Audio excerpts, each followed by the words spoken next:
Argivos, arriba sus escudos. Mi nombre es Martin Edge y esto es Argos.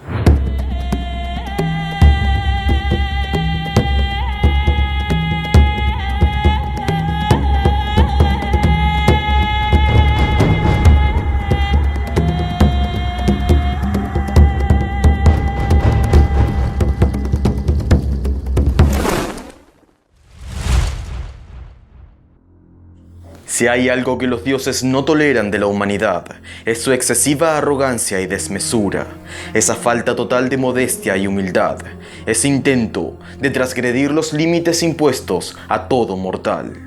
Ese defecto tiene un nombre y se lo conoce como hibris. La mitología griega está plagada de relatos de desmesura, de historias moralizantes que conducen a una única y contundente consumación. Todo aquel que intenta parecerse a los dioses termina sufriendo una condena terrible. Hoy vamos a ver un buen ejemplo de hibris y su contundente castigo. El mito de Salmoneo y el carro de trueno. Salmoneo pertenecía al linaje de los eólidas, es decir, los hijos de Eolo. Este Eolo era el mayor de los vástagos de Helén, que, habiéndose asentado en Tesalia, fundó un reino muy próspero para su pueblo. Tomó como esposa a Enárete, y con ella tuvo al menos 8 varones y 5 hijas mujeres.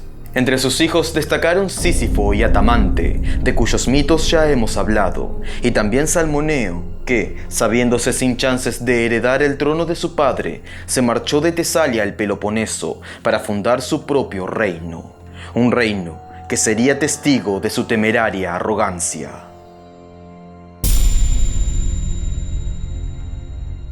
Salmoneo construyó su ciudad en la región que luego sería conocida como Élide, concretamente en un paso de montaña donde se hallaba la fuente de la que manaba el río Enipeo, y llamó a este asentamiento Salmonia. Luego tomó por esposa a una mujer eolia llamada Alcídice, pero ésta murió al dar a luz a una niña, la única hija que Salmoneo tendría. La muchacha se llamaba Tiro y desde pequeña amó a su padre, casi tanto como llegó a amar las corrientes del Enipeo. Poco después, Salmoneo volvió a casarse, esta vez con una autóctona llamada Sidero, pero fue incapaz de gestar nueva descendencia. Sidero, por su parte, se sentía celosa de la belleza y juventud de su hijastra Tiro, y durante todo el tiempo que la muchacha estuvo en palacio, no dejó de maltratarla y humillarla, haciendo insufrible su vida. El reino de Salmoneo creció rápidamente, gracias a las riquezas de los campos circundantes, fecundados por los generosos caudales del Alfeo y el Enipeo. Pero a los pocos años de fundada Salmonia, Sísifo, uno de los muchos hermanos de Salmoneo, bajó también de Tesalia y fundó en la entrada del Peloponeso la ciudad de Éfira, la futura Corinto.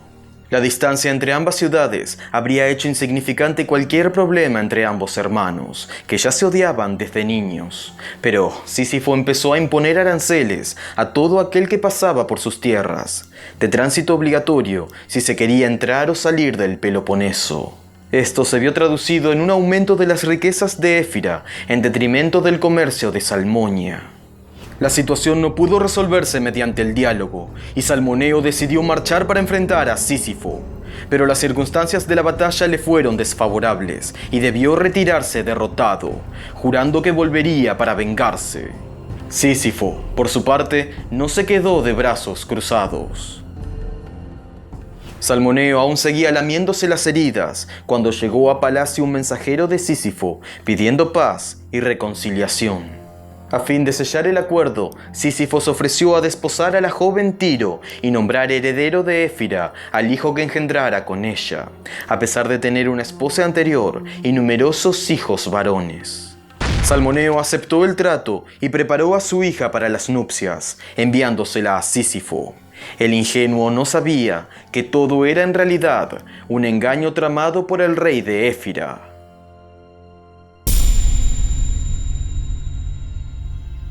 Sísifo, en realidad, no pretendía ningún acuerdo con Salmoneo, y buscando la manera de destruirlo, había acudido al oráculo para conocer la voluntad de los dioses. Y allí, la Pitia le reveló que Salmoneo solo moriría a causa de sus propios frutos. Sísifo interpretó las palabras del oráculo de la siguiente forma: su hermano solo encontraría la muerte a manos de un heredero. Pero como Salmoneo no tenía ningún hijo varón que le sucediese, Sísifo buscó cómo engendrarle uno, y así pensó en Tiro. Si la hija de Salmoneo paría un niño, este, criado por Sísifo, mataría a su abuelo de acuerdo con el oráculo. Salmoneo desconocía por completo el destino que lo aguardaba, y cayendo en la trampa de Sísifo, envió a su hija para ser desposada. Tiro no tardó en quedar embarazada, y a su debido tiempo dio a luz a gemelos. Los dioses, sin embargo, quisieron que la muchacha se enterara de los verdaderos planes de su tío, y, en un arrebato de amor hacia su padre, clavó un puñal en el pecho de sus propios hijos, evitando así que cumplieran el oráculo, tras lo cual huyó de Éfira.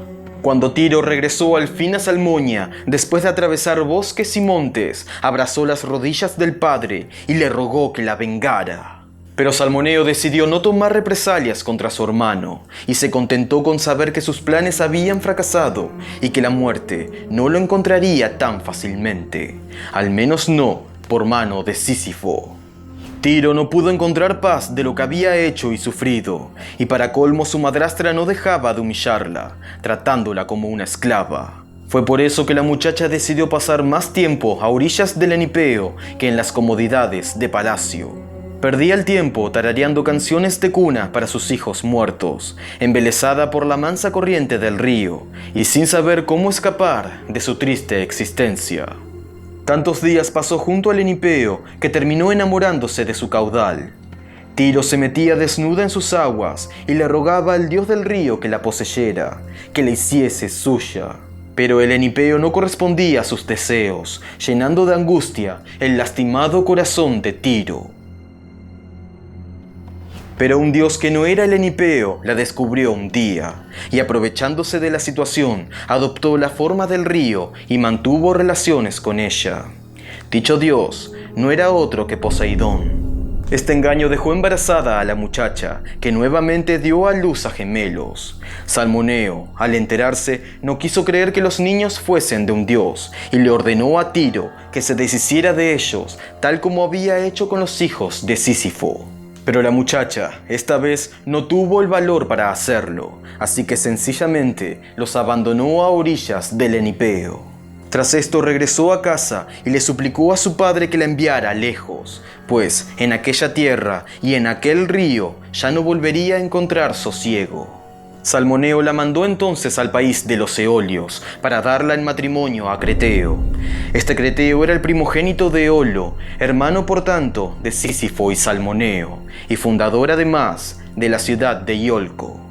Tiro, que no había dejado de ser fértil, terminaría dándole al rey de los Eolios 3 hijos varones: Esón, Feres y Amitaón, a los que criaría con el amor que no pudo ofrecerles a aquellos que había entregado a los brazos de la muerte.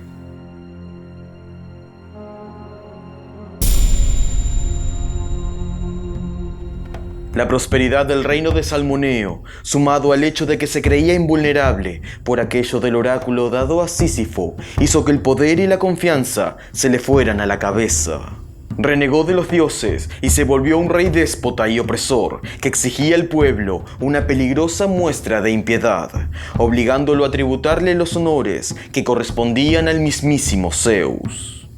Y como alguno le reprochara una vez que él no era sino un mero mortal, incapaz de emular al rey de los dioses, Salmoneo se hizo tender un puente de bronce sobre el Enipeo y condujo su carro sobre él, llevando amarradas unas cacerolas que rebotaban contra el suelo, de modo que el estrépito que hacía sonaba como los truenos de Zeus, al tiempo que arrojaba antorchas encendidas para causar los mismos estragos que los rayos.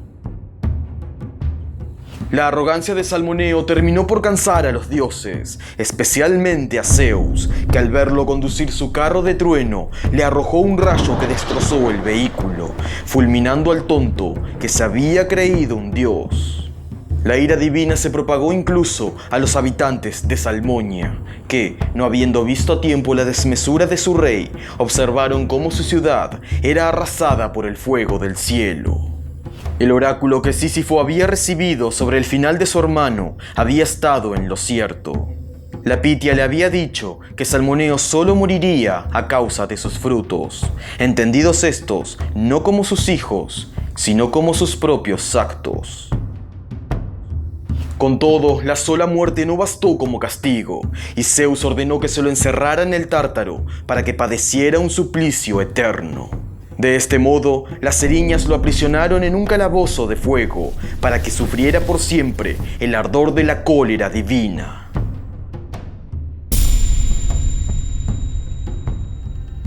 Los gemelos que Tiro había engendrado con Poseidón y abandonado a orillas del Enipeo no murieron como su madre temía, sino que fueron rescatados por unos campesinos que pasaron por allí con sus yeguas. Se cuenta, de hecho, que una de las yeguas no vio a los niños y pisó a uno de ellos en la cabeza, dejándole una marca oscura en la frente, razón por la que se lo llamó Pelias, mientras que al otro se le dio el nombre de Neleo por ser un niño abandonado. Cuando los niños llegaron a la madurez, conocieron por un adivino su verdadera naturaleza y las desgracias que su madre había vivido, por lo que decidieron reclamar sus derechos como hijos de Tiro, lo que los vinculaba no solo con la casa real de la arruinada Salmonia, sino también con la de la pujante ciudad de Iolco en Tesalia. Lo primero que hicieron fue buscar venganza de la viuda de Salmoneo, la reina Sidero, que tantas humillaciones había causado a Tiro. Sidero, al enterarse de que venían a matarla, se internó en el templo de Hera con la esperanza de salvar la vida. Neleo se abstuvo de cometer un sacrilegio, pero Pelias no temió a la ira de los dioses y degolló a Sidero a los pies de la estatua de Hera, hecho por el que se ganaría el profundo odio de la divinidad. Hecho esto, los gemelos partieron a Tesalia para reencontrarse con su madre y ser reconocidos por la casa de los Eólidas. Iolco era gobernada entonces por Esón, hijo de Tiro y Creteo, pero la ambición de Pelias lo llevó a usurpar el trono. Y como no quería compartir el poder con nadie, ni siquiera con su hermano gemelo, expulsó a Neleo de Tesalia. Neleo regresaría entonces al Peloponeso, donde reuniría a los supervivientes de la destrucción de Salmonia y fundaría para ellos la ciudad de Pilos. Este Neleo sería padre de numerosos hijos, siendo el célebre Néstor el más conocido de todos. En cuanto a Pelias, retomaremos su mito cuando hablemos de los argonautas, pues sería nada menos que este rey de Iolco quien enviaría a Jasón a la Cólquida en busca del vellocino de oro. Y aquí termina el mito de hoy. En nuestro próximo encuentro hablaremos de la historia de Preto y Acricio, los hijos de Abante. Si les gustó el contenido, háganmelo saber con un like, comentando aquí abajo o compartiéndolo en sus redes. Suscríbanse al canal y activen la campana de notificaciones. Y recuerden, Troya arde, hoy y siempre. Yo soy Martin Nech. Kairet.